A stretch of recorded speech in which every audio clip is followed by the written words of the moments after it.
So good morning guys और आपके crack exam channel में आप सभी का स्वागत है। तो आज के इस वीडियो में 27 अगस्त के इंपॉर्टेंट करंट अफेयर्स को हम लोग कवर करेंगे। तो हमारा पहला प्रश्न क्या है, हाल ही में जारी डेटा के अनुसार कौन सा राज्य मुद्रा योजना के तहत महिलाओं को ऋण देने में सबसे ऊपर है? तो आंसर होगा तमिलनाडु। तो वित्त मंत्रालय ने एक डेटा जारी किया है और उसके अनुसार तमिलनाडु प्रधानमंत्री मुद्रा योजना के तहत महिलाओं को ऋण देने की सूची में सबसे ऊपर है। सबसे ऊपर तमिलनाडु, फिर है पश्चिम बंगाल, फिर है कर्नाटक। प्रधानमंत्री मुद्रा योजना की बात करेंगे तो 2015 में नॉन कोऑपरेटिव और छोटे और सूक्ष्म उद्योगों को लोन देने के लिए प्रधानमंत्री मोदी जी ने इसकी शुरुआत की थी। तो तमिलनाडु 58,227 करोड़ रुपए का लोन दे चुका है और इसी के साथ ये टॉप पर बना हुआ है। सेकेंड नंबर पे है पश्चिम बंगाल, थर्ड पे हमने बताया कर्नाटक है। अब बात यहाँ पे तमिलनाडु की है तो ये रहा मैप में तमिलनाडु, कैपिटल चेन्नई है और चेन्नई में आपको चमड़ा अनुसंधान केंद्र भी मिलेगा। मुख्यमंत्री एड्डापड्डी के पलानीस्वामी है। अभी आपको याद होगा इनको पॉल हैरिस फेलो सम्मान से भी सम्मानित किया गया था। गवर्नर है बनवारी लाल पुरोहित। और अभी हमने पढ़ा था तमिलनाडु सरकार ने पोस्ट कोविड-19 फॉलोअप क्लिनिक को शुरू किया था और देश का पहला इलेक्ट्रिक वाहन पार्क ये आपके तमिलनाडु में ही बनेगा। अभी तमिलनाडु ने निशुल्क मास्क वितरण योजना शुरू की थी। अच्छा, कुछ और रिपोर्ट में आपको बताता हूँ। आरबीआई की रिपोर्ट आई थी जिसमें बताया था वित्त वर्ष 2020-21 में बाजार कर्ज के मामले में टॉप पे है तमिलनाडु।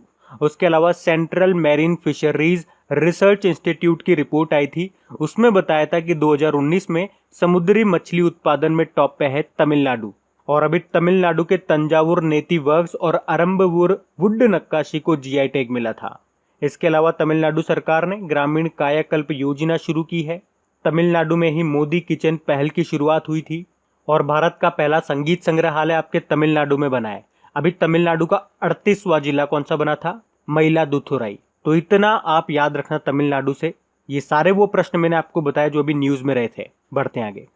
फिर है हाल ही में किस रेलवे स्टेशन पर बेगेज सैनिटाइजिंग और रैपिंग मशीन लॉन्च की गई है? तो आंसर होगा अहमदाबाद। तो गुजरात के अहमदाबाद रेलवे स्टेशन पर इस बेगेज सैनिटाइजिंग और रैपिंग मशीन को लॉन्च किया गया है। तो जब यात्री रेलवे के थ्रू यात्रा करते हैं तो उनके साथ जो उनका सामान होता है, जो बैगेज वगैरह होते हैं, उसे सैनिटाइज करने के लिए ये मशीन लगाई गई है। कहाँ पे? अहमदाबाद रेलवे स्टेशन पर। और ये मशीन भारतीय रेलवे में स्थापित की गई अपनी तरह की पहली मशीन है। अच्छा, रेल मंत्री कौन है? हमारे पीयूष गोयल हैं। और आपसे पूछा जाता है कि स्वतंत्र भारत के पहले रेल मंत्री कौन है? तो जॉन मथाई हैं। और रेलवे बोर्ड के वर्तमान अध्यक्ष हैं वीके यादव। कुछ और पॉइंट्स मैं आपको बताता हूं जो अभी न्यूज में रहे थे। एक तो याद रखो कि भारतीय रेलवे ने अभी वास्तविक समय की निगरानी के लिए एक ओवरहेड इंस्पेक्शन एप्लीकेशन को लॉन्च किया था। और भारतीय रेलवे कब तक अपने आप को इलेक्ट्रिफाइड विद्युतीकृत कर लेगा? 2030 तक। अभी आपको याद होगा भारत का पहला केबल रेल ब्रिज बन रहा है जम्मू कश्मीर में, जिसका नाम है अंजी खड ब्रिज, जिसकी लंबाई है 473.25 मीटर, जो कि जोड़ेगा कटरा और रियासी को। और अभी इसने सबसे लंबी रेलगाड़ी भी चलाई थी जिसका नाम शेषनाग है, जिसकी लंबाई है 2.8 किलोमीटर, नागपुर और कोरबा के बीच में चली थी। एक डबल कंटेनर स्टेक ट्रेन भी चलाई है भारत ने पहली बार, पालमपुर और बोटाड के बीच में, ये गुजरात में है। और सबसे लंबा प्लेटफॉर्म ये बनाया जा रहा है कर्नाटक के हुबली स्टेशन में, जिसकी लंबाई है 1400 मीटर। तो कुछ ये मोस्ट इंपॉर्टेंट क्वेश्चंस बताए मैंने आपको, इनको याद रखना। बढ़ते आगे। फिर है किसानों की क्रेडिट योग्यता का आकलन करने के लिए सैटेलाइट डेटा का उपयोग करने वाला पहला बैंक कौन सा बन गया है? तो आंसर होगा आईसीआईसीआई बैंक। तो आईसीआईसीआई बैंक ने अब किसानों को कर्ज देने के लिए, उनको लोन देने के लिए एक तकनीक का सहारा लिया है। तो इसमें क्या होगा? इसमें अब बैंक किसानों को लोन उनके खेतों की पिक्चर लेकर के देगा। मतलब जो किसान होते हैं उनके खेत की सैटेलाइट के द्वारा पिक्चर ली जाएगी, उनकी तस्वीर ली जाएगी और फिर उसकी मदद से उन किसानों की वित्तीय स्थिति का पता लगाया जाएगा। एक्चुअली में बैंक का कहना है कि इस कदम से उसे खर्च घटाने में भी मदद मिली है और इसके अलावा लोन की मंजूरी भी कम समय में मिल जाएगी। क्योंकि अभी तक क्या होता था, किसानों को लोन देने से पहले अधिकारी फसल की क्वालिटी, सिंचाई की व्यवस्था और जमीन की स्थिति का जायजा लेते थे और ये सब खेतों में जाकर किया जाता था। पर अब ये सब सैटेलाइट से पिक्चर लेकर के इन सब का आकलन किया जाएगा। और कौन सा बैंक? ये बैंक का नाम आपको याद रखना है, आईसीआईसीआई बैंक करेगा ये सब। बाकी यस बैंक अभी न्यूज में था, इसने युवा पे नाम से डिजिटल वॉलेट को लॉन्च किया था। इंडसइंड बैंक, अभी ये क्यों न्यूज में था? मोबाइल पर करंट अकाउंट की सुविधा देने वाला पहला बैंक बना। फेडरल बैंक के अभी एमडी सीईओ फिर से रीअपॉइंट हुए थे, उनका नाम क्या है? श्याम श्रीनिवासन। आईसीआईसीआई बैंक की बात कर लें तो हेडक्वार्टर मुंबई में है, एमडी सीईओ संदीप बख्शी हैं और इसका टैगलाइन है हम है ना ख्याल आपका। अभी आईसीआईसीआई बैंक ने वॉइस बैंकिंग सर्विस को भी शुरू किया था और अभी इसने इंस्टा फ्लेक्सी कैश नाम से ओवरड्राफ्ट सुविधा भी शुरू की थी। तो ये भी चीजें ध्यान रखना, बढ़ते हैं आगे। फिर है हाल ही में किस राज्य सरकार ने बायोफ्लॉक तकनीक को बढ़ावा देने के लिए एक नई नीति की शुरुआत की है? तो आंसर होगा उड़ीसा। तो अभी उड़ीसा सरकार ने बायोफ्लॉक तकनीक के जरिए मत्स्य पालन को बढ़ावा देने के लिए एक नई योजना शुरू की है। तो ये योजना मत्स्य पालन में बायोफ्लॉक टेक्निक के माध्यम से मत्स्य पालन को बढ़ावा देने के लिए शुरू की गई है। बायोफ्लॉक आधारित मछली पालन एक ऐसी तकनीक है जिसमें सीमित क्षेत्र में ही, यानी कि बहुत कम क्षेत्र में ही मछली पालन संभव है। इसके लिए पारंपरिक तौर पर पानी की अधिक मात्रा और अधिक जमीन की जरूरत भी नहीं होती है। तो ये योजना राज्य में मछली उत्पादन को बढ़ाएगी और उद्यमियों को, बेरोजगार युवाओं को और इच्छुक प्रगतिशील मछली किसानों को आजीविका सहायता प्रदान करेगी। इसके लिए राज्य सरकार, मतलब जो भी इच्छुक होंगे लोग, उनको 40% की सब्सिडी भी देगी। अब बात उड़ीसा की है तो ये रहा मैप में उड़ीसा, कैपिटल भुवनेश्वर है और भारतीय रेलवे ने वेस्ट टू एनर्जी प्लांट स्थापित किया है भुवनेश्वर में। और इस साल का खेलो इंडिया यूनिवर्सिटी गेम्स का पहला संस्करण भी भुवनेश्वर में हुआ था, जिसमें टॉप किया था, यानी कि जीता था पंजाब यूनिवर्सिटी ने। मुख्यमंत्री है नवीन पटनायक और अभी पेटा ने हीरो टू एनिमल अवार्ड दिया था इनको। और अभी इन्होंने अपने पिता के ऊपर एक बुक भी लॉन्च की थी, the adventure of Daredevil Democrat. यहाँ के गवर्नर है गणेशी लाल और उड़ीसा हाईकोर्ट के अभी नए चीफ जस्टिस बने थे मोहम्मद रफीक। इसके अलावा अभी आपको याद होगा अमृत योजना रैंकिंग आई थी, उसमें टॉप पे रहा था उड़ीसा। और उससे पहले हमने पढ़ा था यूनेस्को ने सुनामी तैयारी को लागू करने के मामले में पहला राज्य घोषित किया था उड़ीसा को। एक्चुअली इसके 2 गांव थे, एक तो था वेंकट रायपुर गांव और एक नोलिया शाही गांव। उसके अलावा उड़ीसा सरकार ने किन्नरों यानी कि ट्रांसजेंडर को मधु बाबू पेंशन योजना में शामिल कर लिया है और सरकारी भूमि की सुरक्षा के लिए स्पेस टेक्नोलॉजी और आर्टिफिशियल इंटेलिजेंसी का उपयोग करने वाला पहला राज्य भी बनाई। अभी उड़ीसा सरकार ने हरित आवरण बढ़ाने के लिए सबुजा उड़ीसा पहल की शुरुआत की थी और कोविड केयर होम भी शुरू किया था उड़ीसा ने ही। और उड़ीसा ने भूमिहीन किसानों को लोन देने के लिए बलराम योजना भी शुरू की है। और एक और इम्पॉर्टेंट पॉइंट याद रखो, अभी जनजातीय हॉस्टल्स के लिए आईएसओ सर्टिफिकेट पाने वाला पहला राज्य भी बना था उड़ीसा। और अभी बंदे उत्कल जननी को स्टेट सॉन्ग का दर्जा भी मिल गया है, जिसको लिखा है के लक्ष्मीकांता महापात्रा ने। अभी उड़ीसा ने विशेष आजीविका हस्तक्षेप योजना शुरू की थी, किसानों को कॉन्ट्रैक्ट फार्मिंग की अनुमति भी दे दी है। और भारत का सबसे लॉन्गेस्ट डैम आपको उड़ीसा में मिलेगा, जिसे कहते हैं हीराकुद डैम, और ये महानदी पे बना हुआ है। बाराबत्ती स्टेडियम भी आपको कटक उड़ीसा में मिलेगा। और ये आप जो देख रहे हो, ये भारत की तो सबसे बड़ी, लेकिन दुनिया की दूसरी सबसे बड़ी खारे पानी की तटीय झील है, जिसे कहते हैं चिल्का लेक। तो इतने पॉइंट्स कम से कम आप याद रखें जो भी करंट अफेयर्स में थे। बढ़ते हैं आगे। फिर है हाल ही में पहली बार ड्रैगन फ्लाई फेस्टिवल, ये किस राज्य में मनाया गया? तो आंसर होगा केरल में। तो केरल राज्य थुम्बी महोत्सवम 2020 नाम के पहले ड्रैगन फ्लाई फेस्टिवल की मेजबानी करेगा। और इस महोत्सव का जो ऑफिशियल मैस्कॉट है उसका नाम क्या है? पंतलू। पंतलू नाम है उसका। अब बात केरल की है तो ये रहा मैप में केरल, कैपिटल इसकी तिरुवनंतपुरम है। मुख्यमंत्री पिनाराई विजयन और गवर्नर है आरिफ मोहम्मद खान। केरल को गार्डन ऑफ स्पाइस मसालों का बाग भी कहा जाता है। और यहाँ के जो चीफ जस्टिस है उनका नाम है एस मणिकुमार। अच्छा, अभी कल परसों ही हमने पढ़ा था, अभी केरल सरकार ने आदिवासी बच्चों को उनकी मातृभाषा में पढ़ाने के लिए नमथ बसई प्रोग्राम को शुरू किया था। अभी केरल सरकार ने खाद्य वन परियोजना शुरू की है। और केरल की जो स्वास्थ्य मंत्री के शैलजा, अभी उन्हें यूनाइटेड नेशन ने सम्मानित किया था। अभी केरल सरकार ने डिजिटल साक्षरता अभियान में भी डिजिटल हूं को शुरू किया। उसके अलावा जियो फेंसिंग एप्लीकेशन का प्रयोग करने वाला पहला राज्य बना ये। और रैपिड स्क्रीनिंग के लिए तिरंगा नाम से वाहन को भी शुरू किया था। यहीं पे आपको सबरीमाला मंदिर मिलेगा केरल में ही। मीनाक्षी मंदिर तो आपके तमिलनाडु में है, वो भी याद रखना, पूछा जाता है एग्जाम में। और केरल के मुख्यमंत्री ने ड्रग माफिया से निपटने के लिए योद्धावु एप्लीकेशन को लॉन्च किया था। और यहाँ पे गरीबों को फ्री इंटरनेट देने के लिए एक प्रोजेक्ट शुरू किया था के फोन नाम से। और यहीं पे ही कर्मी बोट रोबोट लॉन्च किया गया था। उसके अलावा ब्रेक द चेन अभियान शुरू किया था और प्लाज्मा थेरेपी को यूज करने वाला पहला राज्य भी बना था केरल। और केरल की पहली महिला डीजीपी का नाम क्या है? आर श्रीलेखा नाम है। और देश की पहली सुपर फैब लैब स्थापित की गई केरल में। और देश की पहली एलएनजी बस शुरू हुई थी ये केरल में, केरल के कोच्चि में। तो ये सब इंपॉर्टेंट पॉइंट्स याद रखना। बढ़ते हैं आगे। फिर है, अभी किस देश में army 2020 international military and technical forum में इंडिया पेवेलियन का उद्घाटन किया? तो आंसर होगा रशिया। तो अभी रशिया की जो राजधानी है मॉस्को, वहां पे army 2020 international military and technical forum का आयोजन किया गया। और इस फोरम में हमारे रक्षा सचिव राजकुमार और रूस में जो हमारे भारतीय राजदूत है, एम्बेसडर हैं, डीबी वेंकटेश, उन्होंने भारतीय पेवेलियन का उद्घाटन किया। अब बात रशिया की है तो ये रहा मैप में रशिया। कैपिटल इसकी मॉस्को है, करेंसी है रूबल, प्रेसिडेंट है व्लादिमीर पुतिन और इसके नए प्रधानमंत्री बने थे इसी साल, मिखाइल मिशुस्टिन नाम है। रशिया की संसद को कहते हैं ड्यूमा।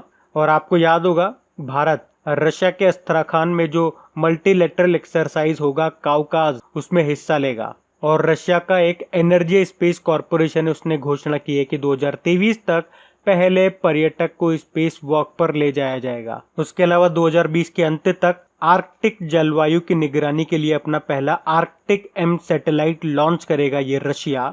और रशिया ने विश्व के पहले हाइपरसोनिक परमाणु मिसाइल अवनगार्ड को सेना में शामिल किया था। और दुनिया का पहला 13वां न्यूक्लियर पावर प्लांट ये भी रशिया ने बनाया, जिसका नाम है अकाडेमिक लोमोनोसोन। तो ये भी याद रखना। बढ़ते हैं आगे। फिर है, हाल ही में किसने मेंटल कैलकुलेशन वर्ल्ड कप में भारत के लिए पहला गोल्ड मेडल जीता है? तो आंसर होगा भानु प्रकाश, नीलकंठ भानु प्रकाश ने। तो उन्होंने माइंड स्पोर्ट्स ओलंपियाड के मेंटल कैलकुलेशन वर्ल्ड कप में भारत के लिए पहला गोल्ड मेडल जीता है। इन्होंने शकुंतला देवी और स्कॉट फ्लेंसबर्ग जैसे दिग्गज गणितज्ञ के रिकॉर्डों को तोड़ करके एक नया ऑल टाइम रिकॉर्ड बनाया है। नीलकंठ भानु प्रकाश ये दिल्ली यूनिवर्सिटी के छात्र हैं। उन्होंने दुनिया के सबसे तेज ह्यूमन कैलकुलेटर होने के लिए 4 वर्ल्ड रिकॉर्ड और 50 लिम्का रिकॉर्ड अपने नाम किए हैं। और इस तरीके से दुनिया के सबसे तेज ह्यूमन कैलकुलेटर बन गए हैं ये। क्या नाम है? नीलकंठ भानु प्रकाश। बाकी बात करेंगे गणेश विलास लेंगरे, स्टार 2020 ई साइटेशन सर्टिफिकेट से सम्मानित किया था। दीपांकर घोष उत्कृष्ट पत्रकारिता के लिए प्रेम भाटिया पुरस्कार जीता था। और सुदर्शन साहू धर्मपद पुरस्कार जीता था इन्होंने। बढ़ते हैं आगे। फिर अभी हाल ही में वर्ल्ड हेल्थ ऑर्गेनाइजेशन ने किस महाद्वीप को जंगली पोलियो से मुक्त होने का ऐलान किया है? तो आंसर होगा अफ्रीका। तो वर्ल्ड हेल्थ ऑर्गेनाइजेशन के द्वारा स्थापित स्वतंत्र संस्थान अफ्रीका रीजनल सर्टिफिकेट काउंसिल ने अफ्रीका महाद्वीप को पोलियो वायरस से मुक्त होने का ऐलान कर दिया है। आपको बता दूं, पिछले रिकॉर्ड के अनुसार 1996 में पोलियो से अफ्रीका के लगभग 75,000 बच्चों को लकवा मार गया था। और पोलियो का आखिरी मौका अभी 4 साल पहले उत्तरी नाइजीरिया में दर्ज किया गया था। लेकिन उसके बाद कोई पोलियो का पेशेंट नहीं देखने को मिला, कोई मामला दर्ज नहीं किया 4 सालों के अंदर अंदर। तो इसी कारण से अब पूरे अफ्रीका कॉन्टिनेंट को पोलियो से मुक्त होने का ऐलान कर दिया गया। और मैं आपको बता दूं, अभी पोलियो केवल अफगानिस्तान और पाकिस्तान में आपको मिलेगा, मतलब वो पोलियो मुक्त नहीं हुए हैं अभी तक। बाकी WHO की बात करेंगे, स्थापना 7 अप्रैल 1948 को हुई। और यही कारण है हम हर साल 7 अप्रैल को वर्ल्ड हेल्थ डे मनाते हैं। इसका हेडक्वार्टर जेनेवा स्विट्जरलैंड में है। इसके डायरेक्टर जनरल हैं टेड्रोस अधानोम घेब्रेयेसस, जो कि इथोपिया से हैं। इथोपिया की कैपिटल एडिस अबाबा है। और WHO की प्रमुख साइंटिस्ट है सौम्या स्वामीनाथन। अच्छा, अभी एक प्रश्न मैं आपसे पूछता हूँ, आप बताओ अभी किस राज्य के मुख्यमंत्री का विशेष पुरस्कार मिला था इनको, सौम्या स्वामीनाथन को? और अभी WHO एक डे भी मनाता है, वर्ल्ड नो टोबैको डे। कब? 31 मई को। और इस साल का जो नो टोबैको अवार्ड है वो किसको मिला था? भारत का ये एक NGO है, सीड्स। तो इतना आप याद रखना। बढ़ते हैं आगे। फिर है, हाल ही में SBI म्यूचुअल फंड के MD CEO के रूप में किसे नियुक्त किया गया? तो आंसर होगा विजय टोंसे को। तो अभी विजय टोंसे को SBI म्यूचुअल फंड के MD CEO के रूप में नियुक्त किया गया है। और ये किनका स्थान लेंगे? तो इन्हें अश्विनी भाटिया के स्थान पर नियुक्त किया गया है। अश्विनी भाटिया, ये नाम आपको जरूर याद होगा अगर डेली आप लोग हमारा करंट अफेयर्स का लेक्चर पढ़ते होंगे। अभी SBI के मैनेजिंग डायरेक्टर बने थे ये। बाकी PC कांडपाल का नाम याद रखो, SBI जनरल इंश्योरेंस के MD CEO बने थे। अश्विनी कुमार तिवारी का नाम भी याद रखो, SBI कार्ड के MD CEO बने थे।